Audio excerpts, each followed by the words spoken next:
कहानी की शुरुआत होती है आगरा में, जहां विश्व प्रसिद्ध ताजमहल सिर्फ एक इमारत नहीं, बल्कि भावनाओं, इतिहास और रहस्यों का प्रतीक है।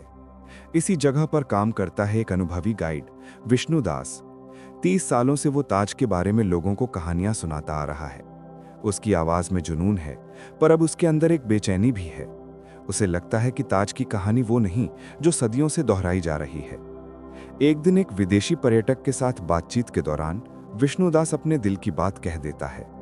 वो कहता है कि ताज की कहानी शायद वैसी नहीं जैसी किताबों में लिखी गई है।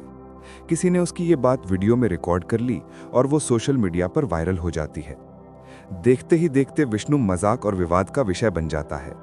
उसकी नौकरी पर संकट आ जाता है, परिवार उस पर सवाल उठाने लगता है और समाज उसे देशद्रोही तक कह देता है। लेकिन विष्णु हार नहीं मानता। वो तय करता है कि अगर सच जानने की कीमत लगती है तो वो चुकाएगा।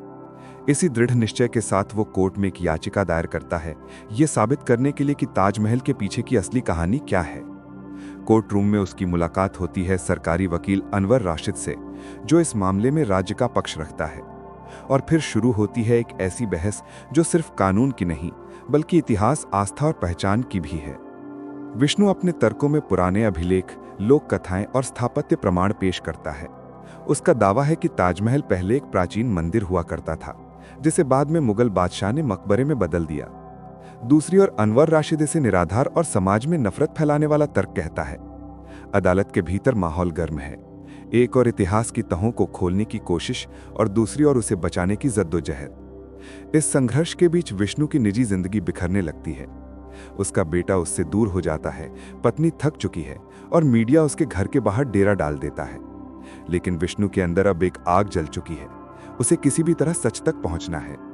अदालत की हर सुनवाई के बाद वो और गहराई से खुद से सवाल करता है कि क्या सच की तलाश कभी पूरी हो सकती है, या हर सच अपने समय का बंदी बनकर रह जाता है।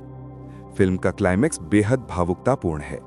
अदालत में सबूतों और बहसों के बावजूद कोई अंतिम फैसला नहीं आता। लेकिन विष्णुदास ये महसूस करता है कि उसकी असली जीत फैसला नहीं, बल्कि ये चर्चा है जो उसने शुरू की। वो लोगों को सोचने पर मजबूर कर देता है कि क्या इतिहास सिर्फ वही है जो हमें बताया गया है, या उसमें कुछ अनकही परतें भी छिपी हैं। द ताज स्टोरी एक ऐसी फिल्म है जो सिर्फ ताजमहल की कहानी नहीं बताती, बल्कि हमें ये सोचने पर मजबूर करती है कि सच्चाई कभी कभी उतनी ही रहस्यमयी होती है जितनी एक संगमरमर की दीवार के भीतर छिपी दरार।